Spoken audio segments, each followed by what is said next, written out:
Hi, I'm Ed. Welcome to my shop. Today I want to show you my box joint jig.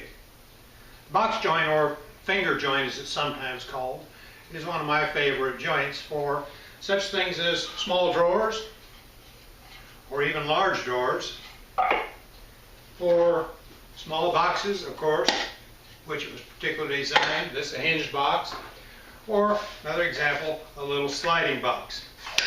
I also use a variation of the box joint to make small hinges, which I use on some of my boxes, such as I have on this one, which I've highlighted just to show you what the hinges look like. Box joints are not as strong as dovetail joints, but I prefer the box joint for its simplicity, ease of use. Setting up to make dovetail joints generally requires, if you're going to do it fairly easily and fairly accurate, 2 routers, or in my case I sometimes use 3, one to do the first initial rough cut.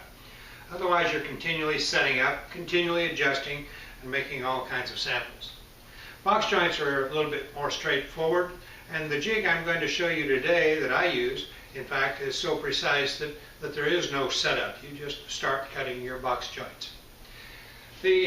Over the years I've tried a number of different kinds of box joint jigs, some that I've made and some that I've purchased, some more or less degree of fanciness. This is the general idea, this mock-up of a simple box joint jig. Oh, and most box joints, your simplistic box joint jigs, are designed somewhat like this. Let me talk just a little bit about this box joint jig and show you some of the shortcomings, not so much the shortcomings of this jig, but to point out the advantages of the jig I'm going to show you in a few moments. First of all, they're really not as simple to make as it might seem, because this little chunk of wood here is what governs the accuracy of your box joint. Typically, to cut your box joint, you make your first pass, and then you slide your piece over until it fits on this, and make your second pass. Now, obviously, if it doesn't fit tight on that piece of wood, then you're going to have a less than accurate box joint. And as you go across, you have the possibility of multiplying that particular joint. There are some other problems, I won't call them problems, issues with this box joint jig that brought it into disfavor with me. One of them is kind of what you see here. You're generally speaking limited to cutting one end of one piece at a time. The box joint jig I'm going to show you, you cut both end pieces and then both sides.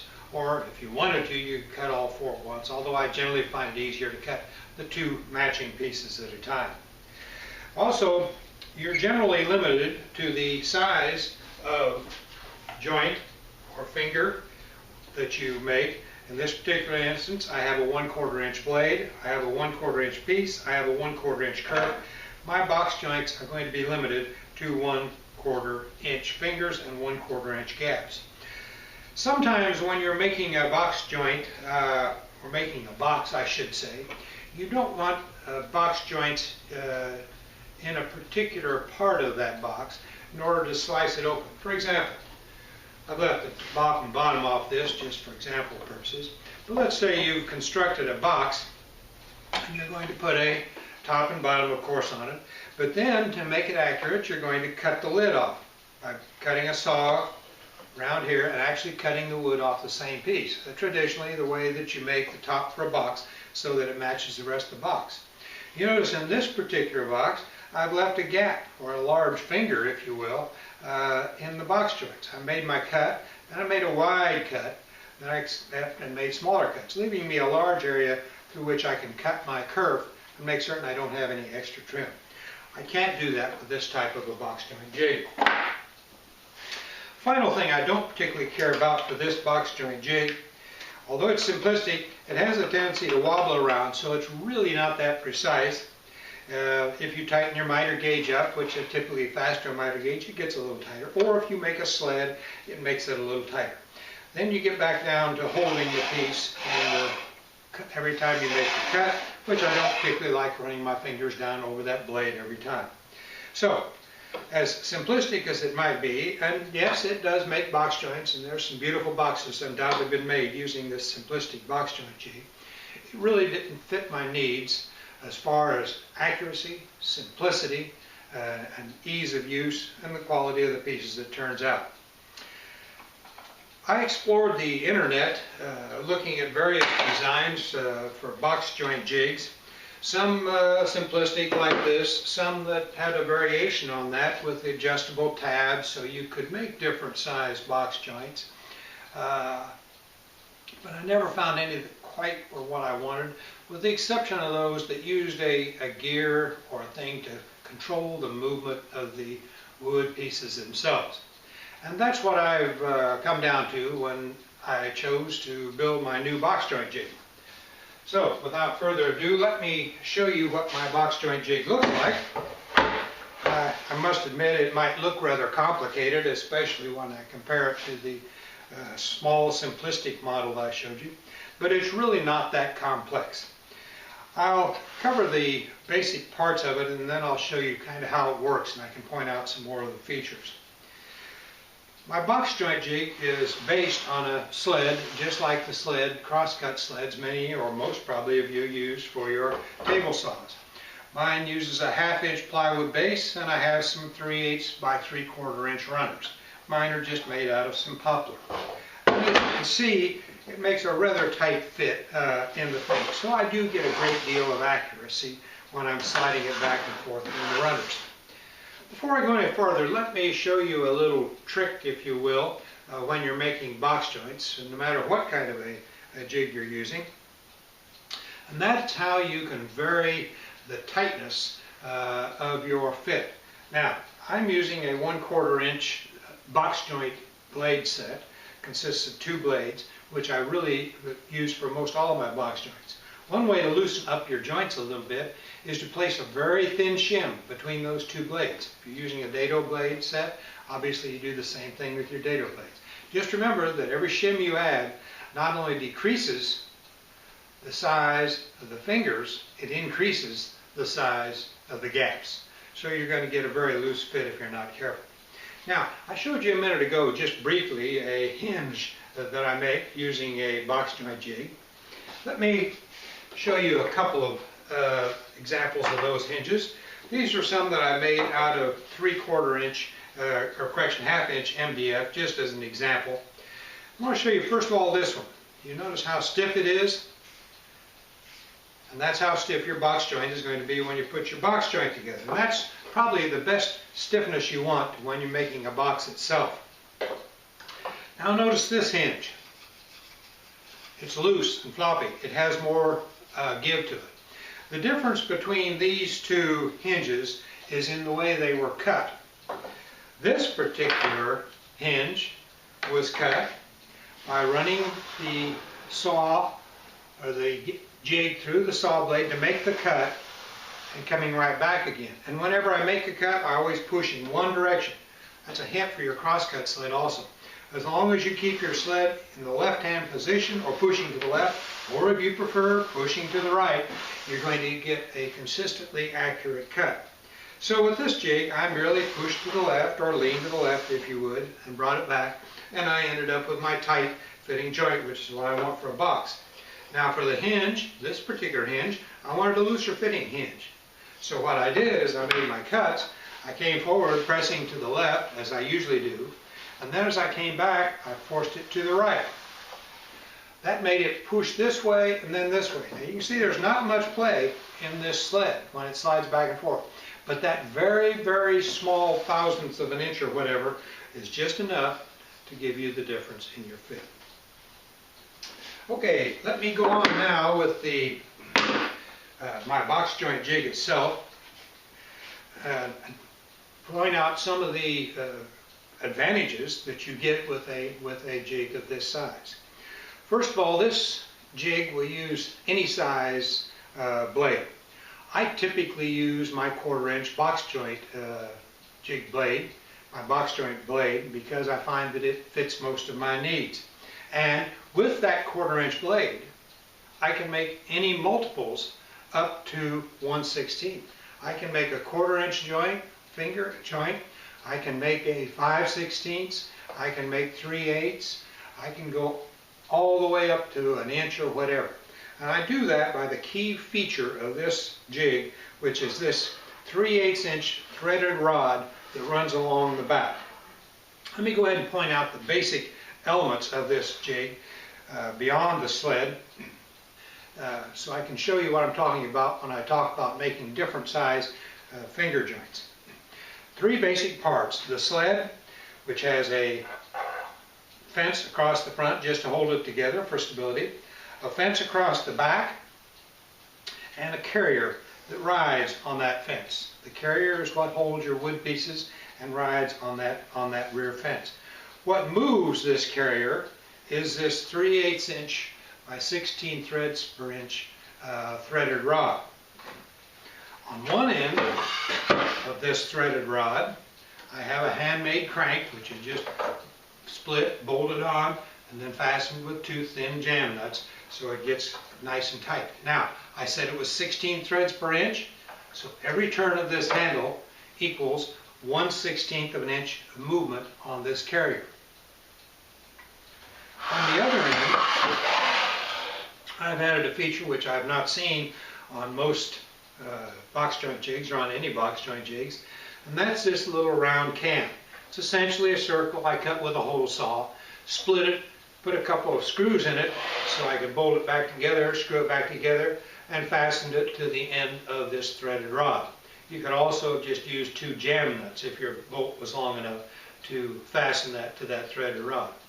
Then I have another piece of hard wood, maple in this case, which pivots on a screw down here and lays against the flattened portion of that cam, if you will. Okay. What happens now is as I turn the crank, it automatically snaps into position every 1/16 of an inch. This does a couple of things for me. Number one, it provides a high degree of accuracy because it's almost impossible to stop this any place short of or beyond the normal 1/16 inch cut. The second thing it does, it helps me count. Okay. Incidentally, the reason that particular round cam is red is just so I can point it out a little bit better. Moving back to my thing, I then have on the center back of my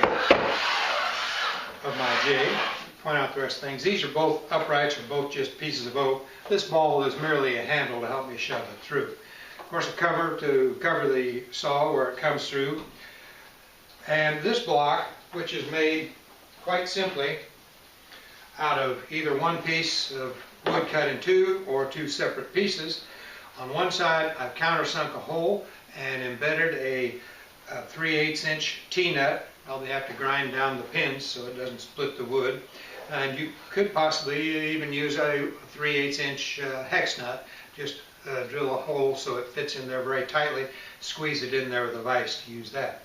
Put your rod through there, and this bolts together, holding that T-nut in place, and then you go through and bolt it to your carrier itself.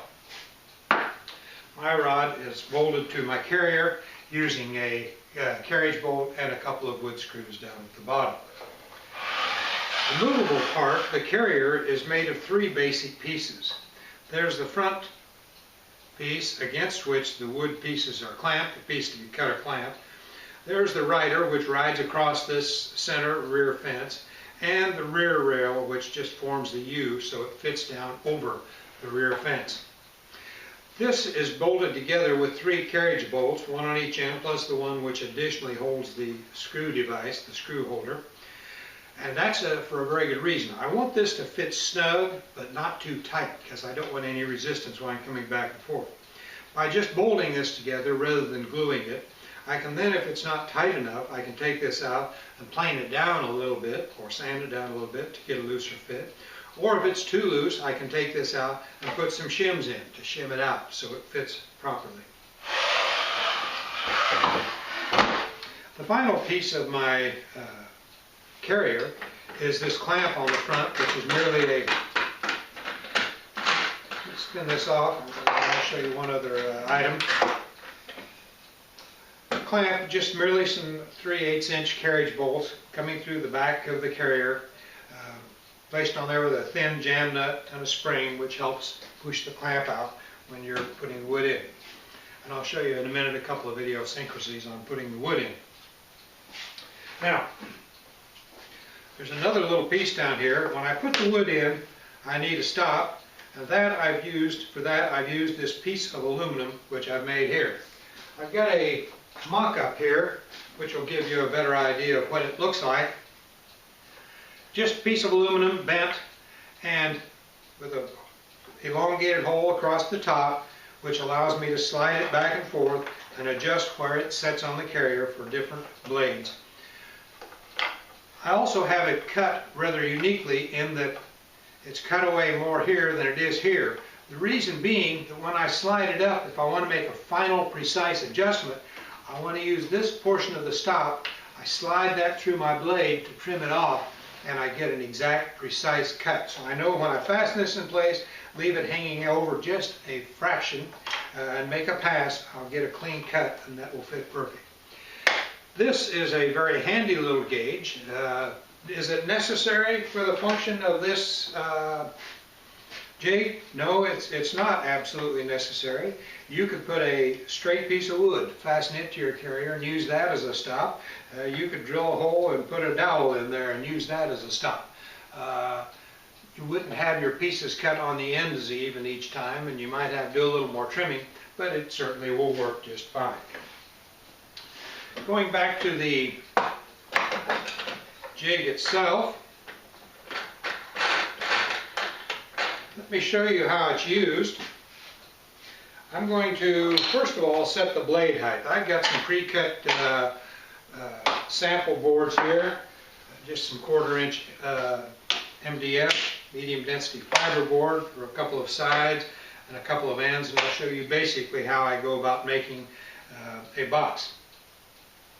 First thing I want to do is adjust my blade height, and I do that quite simply by taking a piece of the wood that I'm going to be using and a scrap piece of wood, in this case just a piece of 1/2" plywood. I raise my blade until it just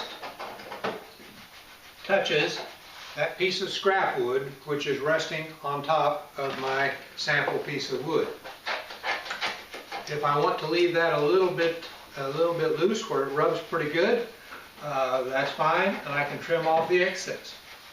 Personally, with this box joint, I generally run it just so it's nice and level. I said that this box joint you didn't have to make any samples or make any test cuts or anything like that, and you certainly don't. With this box joint jig, you're going to be starting in the same spot each time, and you're going to be making your cuts quite accurately. Okay, since I've already set my box joint stop, it's perfect. On the 3/8" mark, if I were going to change to a different size blade, I'd have to use a different stop, but I don't worry about that. Well, there's one other piece I haven't covered, and that's this piece of wood I've stained green down here, and it's green so I won't forget to tell you about it among other things. This piece is a solid, rides on the carriage, and all it does is provides a piece of sacrificial wood to accept the kerf of the blade, your saw blade kerf, so you get a 0 kerf each time. It's not necessary to move this unless you change your blade sizes, and even then, if you wanted to, you could still use a backing board. But to do that, to change this, you just pry it out, and I've got mine held in place with some little pin nails. You could use double stick tape. Move it over a little bit, press it back in place, and make a nice, fresh, clean cut. That's your new backing board, and that's good as long as you're using the same size blade. Okay, let me go ahead and mount up a couple of pieces, and then I'll show you a couple more features. If you're using some fairly long pieces, like when I make my drawers for my shop here, typically they might be 10, 12 inches high. Well, I'll use just the drawer front or drawer backs, whichever I'm cutting in here. Since I'm making a small box, the clamp has a tendency to get lopsided, so what I've done is I'll put the ends being cut on one end and the other pieces on the other end, which gives me a nice even clamping pressure that way. Okay. I'm going to sight down here and make certain I've got everything lined up good, which appears I do. I generally use one other piece. In this case, a piece of 1/2 inch MDF, just to make certain everything lines up, nice and neat, nice and tight, and I tighten that down. Like I say, there's no trial and error to see if it's going to work. You might also notice, like I say, with this disposable board, I don't have to put a piece of backer board to get a clean cut. If you're using an odd size blade and you just want to use it once or twice, thin blade, it's okay to put a backer board in there, a sacrificial board, or cut slow, you probably won't even need it. Okay, that's I set up here. Let me add one more little feature that my particular saw has, or jig has, that I've added. This may look like a little frivolous thing, but it's actually a rear view mirror. Let me grab my screw here. My box joint making skill is hopefully better than my movie making skill. Let me fasten that mirror in there. I found this mirror to be very useful when I wanted to see where my cut was coming. For example, I can take a look by looking in the rear view mirror without having to go like this to see where the cut's going to be made. I just look in the rear view mirror and make certain I get that level of confidence. Just a little cheap mirror glued to a piece of board. There's one other piece which you need to go with this particular box joint jig, and that's a stop. I've got the protecting board back here in the back, but even at that, I don't want to keep going over all the time and having to judge how far. In my case, I put a piece of board between my outfeed vents and my table, which happens to be the perfect depth to stop my jig. In your case, you may want to clamp a board to the end of the table, which is another alternative. Anything that stops your jig at that point so you make it. Okay, let me turn off my dust collection system just for this demonstration, because it will cut back on your noise and show you how I make a couple of cuts on my box joint jig. I'm just going to make some 1/4 inch cuts on this particular project. Okay, I made a 1/4 inch cut on the end. I know it's on the end because I see it in my rear view mirror. I'm going to count over 1, 2, 3, 4. That's a 1/4 inch. That's moved me away from my cut. If I move again, I make a 1/2 inch cut. But I don't want to make a 1/2 inch cut. I want to go over again. 1, 2, 3, 4. Now I'm going to cut a 1/4 inch cut. So it's 8 cuts between it. I've got on the back of my saw, I mounted a ruler. And it's not for any specific measurement. It just gives me an idea of where my blade is setting for a cut at any one time. Let me go ahead and make this cut. 1, 2, 3, 4, 5, 6, 7, 8. And I stopped on an even number, 2. Okay, 1, 2, 3, 4, 5, 6, 7, 8. I stopped on an even number, 2.5. 1, 2, 3, 4, 5, 6, 7, 8. Stopped on an even number, 3. Okay, I've completed that side. Flip it over. My board, to line them up. Run them up against the stop. Tighten it down. Now, I'm going to come back the other direction. Same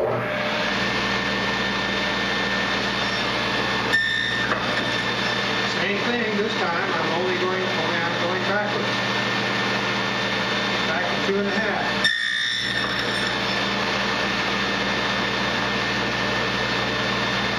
Back to 2. Going back to 1.5.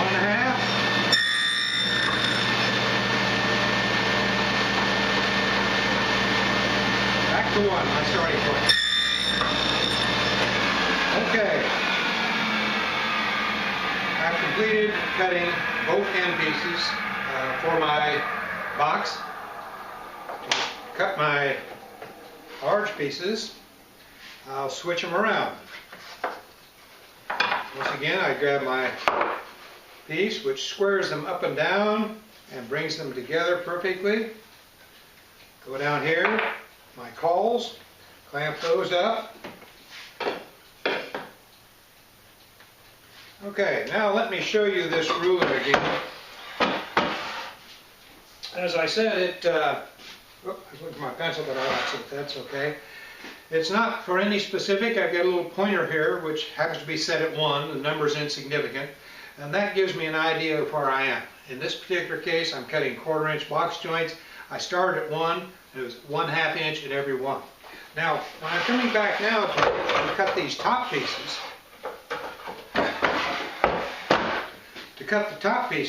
I obviously don't want them to match up the end pieces. I want them to be staggered off 1/4 inch. So what I'm going to do is start by advancing it 1/4 inch. You can feel how that tactile feel of that thing. Okay, let me go ahead and cut this real quick. 1, 2, 3, 4, 5, 6, 7, 8. In this case, I stopped on 1 3/4.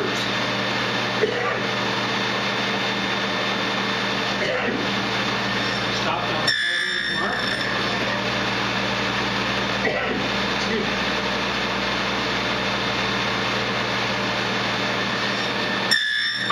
Stopping on the 1/4 inch mark and the 3/4 inch mark.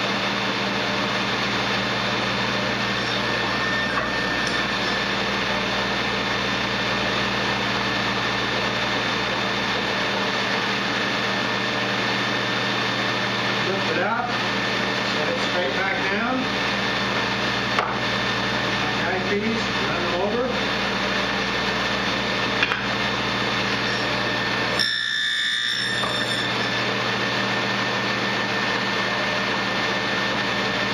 Back on the 1/4 mark.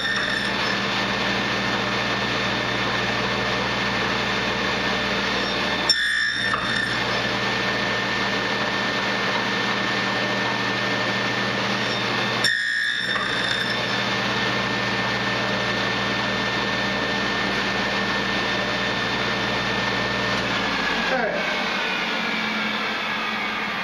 I've completed my box joint. Box joints, I should say. See how they fit.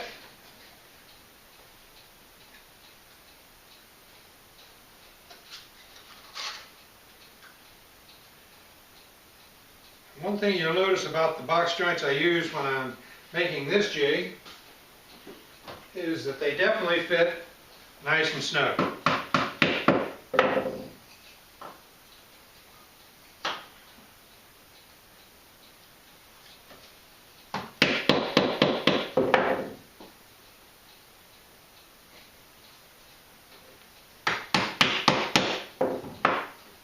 Perfect box joint, no sample, quick to cut, easy to make. Let me show you a quick trick as long as I'm at it. Fasten this box joint together nice and tight.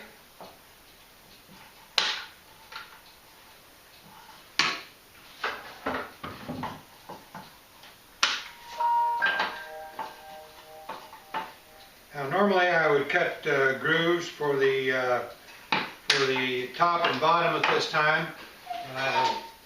Either using a saw blade making a through cut or using a dado blade. In some cases, for example like this box with the sliding lid, I didn't fasten the lid on first, so I had access to the inside of the box after I assembled it. And I really wasn't too concerned about the strength of the box, so although I normally glue my boxes together with woodworker's glue, with a brush and quite lengthy time. On this particular box, since I wasn't concerned too much about the strength and it fit fairly tight, I simply ran a bead of cyanoacrylate glue down along the edge, let it set up, and that was my box joint. Here's a couple of box joints I've actually joined using nothing but cyanoacrylate. And as you can see, it's not that strong, but it's not going to fall apart when you put all 4 pieces together and add a bottom and a top. I mentioned that I can make various sizes of box joints using various sizes of blades. The 1/4 inch blade, I made a 1/4 inch box joint. If I'd have wanted to make a, let's say a 5/16 box joint, I would have made my cut, maybe a 1/4 inch cut, advanced it 1/16 and gone again, and that would have given me a 5/16 cut. Then I need a 5/16 finger. So I go 1, 2, 3, 4, 5, 6, 7, 8, 9, 10. Make my cut, come one more, make my cut, and I've got 5/16. Obviously, if I'm doing a half, I just make a cut, go 4, make a cut, and go on. I can even go down using a thin kerf table saw blade, like I have some 3 32 inch blades. When I use my 3 32 inch joints, like let me see if I can find a box here that uses, now this particular box, although they're rather small, you can probably see them, there's some small 3 32 inch or 3/16 inch joints in that blade. I get that 3/16 inch joint from my 3 32 inch blade. Make a pass and make another pass, and you can do it. There's a lot of flexibility when it comes to using a box joint jig like this. I found that I now am a lot quicker to make boxes for my workshop, and although it looks a little complicated, it really is relatively straightforward and simple to build. Well, I hope you can build a jig like this, or maybe get some ideas for your own jig, or ideas for the box joint, the rear view mirror idea, some of these things. And thank you very much for joining me in my shop. I appreciate your company. Thank you.